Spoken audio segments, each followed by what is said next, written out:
Hey, good morning. Hope all is well on the homestead here. Monday, day, I don't even know, whatever it is. It's day something of this quarantine day. I think we're going in the official third week. We kind of self quarantined for a week before that. Maybe it's longer than that now. I don't know. It's been a while. We're still making it. We still got lots of food and lots of things to do. Kind of lacking motivation to do a lot of them, but it is what it is. Hope y'all are all doing well, wherever y'all are. So just thought I'd talk to you this morning about some. Actually, I wanted to talk to you guys about this crazy thing that happened to me one time whenever I was. I think I was. Let's see. I skipped school, so I was definitely in high school. I don't remember the year. I was probably 16, 17 years old, maybe something like that. So the Ramones are coming into town. They were playing at this venue called the Flood Zone in Richmond, Virginia. I think the year was 93, 92, 93, something like that. And so they were coming into town, and so we decided that we were going to skip school. Me and my bandmates at the time, we were going to skip school and go see the Ramones. Now, because we were young and didn't really have the whole thing planned out, we didn't really consider about what we were going to do and the massive amount of time between when school was to let out and when the show was to start. So we went, and I think we got there at like, I don't know, noon, 1 o'clock, something like that. We're going to get in line to make sure that we didn't miss the show.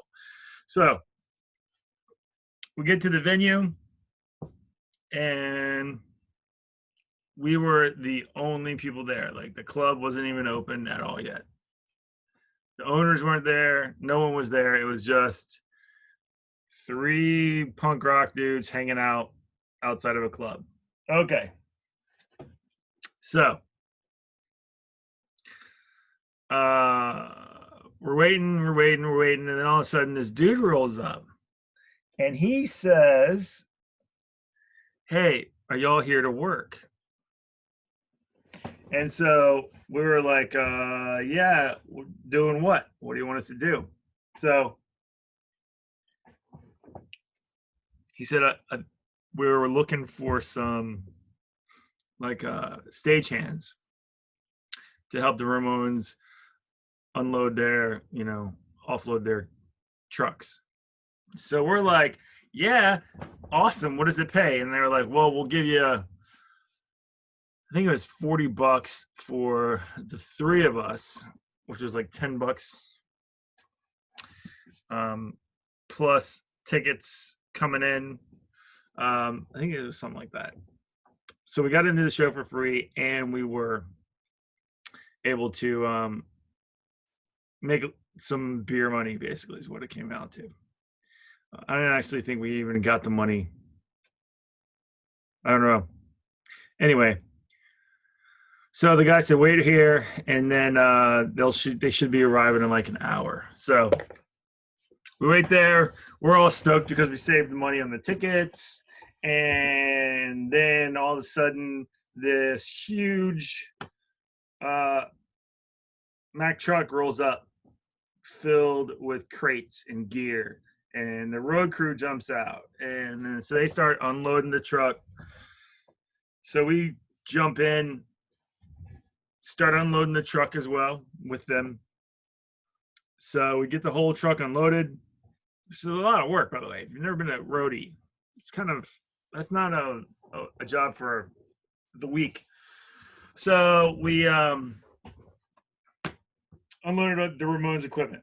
And then while they're unloading the equipment, the club starts bringing out this, like, all their food and all kinds of stuff like that. So we're thinking like, oh, cool. So they're gonna feed us. So everybody starts eating.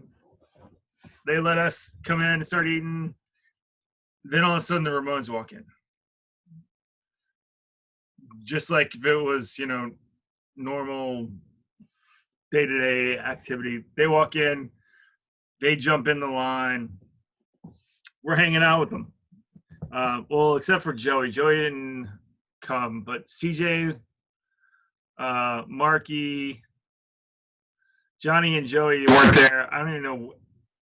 We did hang out with them later, but not at this time. So they might have came in, got some food, and left. I'm not sure exactly, but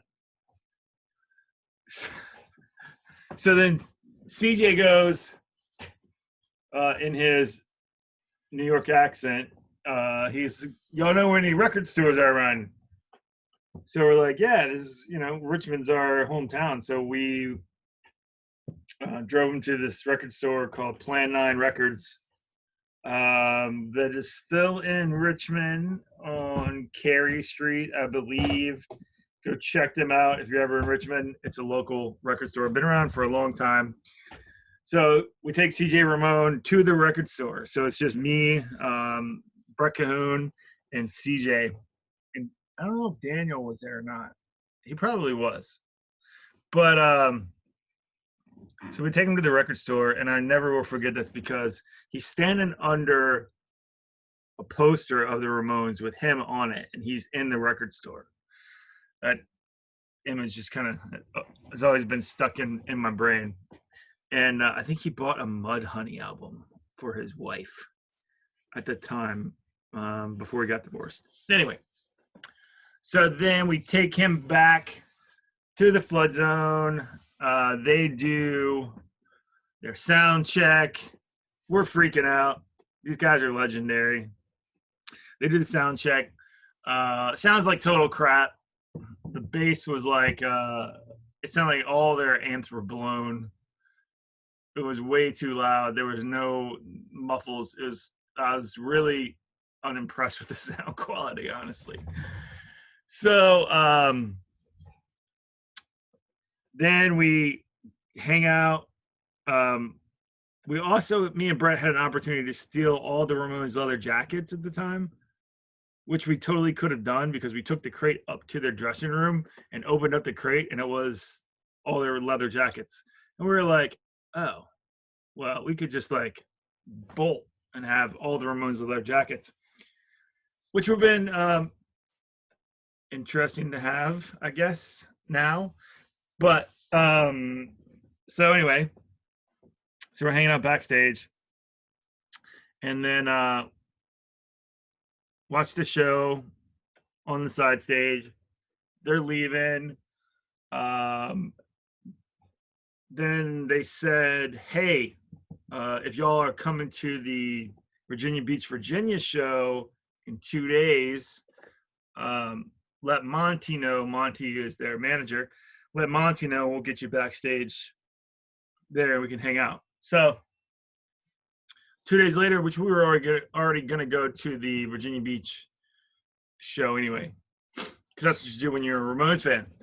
So we go there, Virginia Beach, that next 2 days, I think, and go backstage and hang out with the Ramones again on the side stage when they were playing.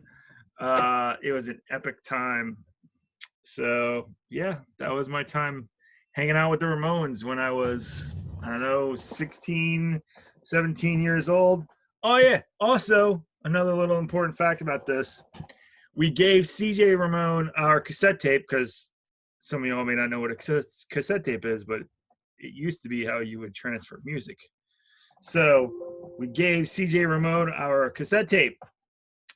We had recorded a live version of Louis Armstrong's What a Wonderful World, only we punk rocked it up, right? So and I don't know where many recordings of that exist anymore. If somebody has one, send it to me. That'd be epic. I have heard a digital version, which sounded really bad because it was ran through the soundboard. Anyway, so we gave CJ Ramone the "What a Wonderful World" song. 5 years later, the Ramones split up. I think it was 5 years later. It might have been longer than that, but many years later, the Ramones split up. Joey Ramone comes out with his own CD. Guess what's on there? Louis Armstrong's "What a Wonderful World," and the exact same way that we did it. Joey Ramone stole our song that we stole from Louis Armstrong. Anyway, hey, hope you're managing well with this quarantine and all is well. Have a great week. If you need anything, reach out. Hope y'all are well. God bless. Love you. Stay safe. And all that good stuff. All right. Later.